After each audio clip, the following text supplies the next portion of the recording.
Hello, my dear friend. I hope you must be great, fit, and fine at your office, at your school, at your home. And I hope you started your speaking skill with the method of storytelling like me.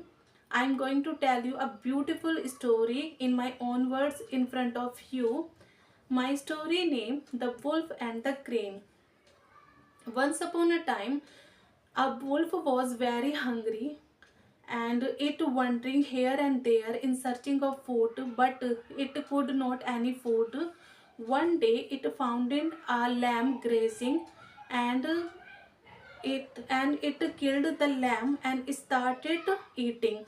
Suddenly a piece of bone stuck its throat, and it cried, and it started crying for the help.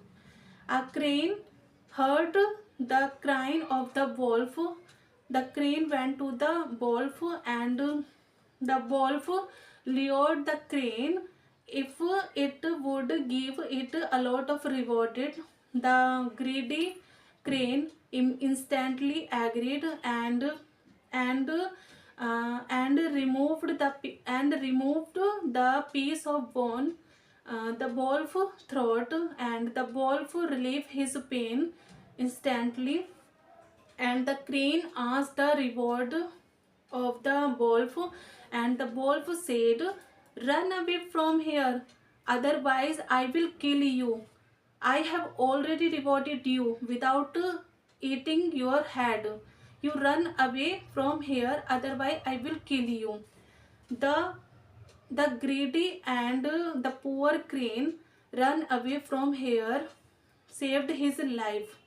So guys, moral of the story, we should help only those who deserve it. I hope you like my story. Till then, bye.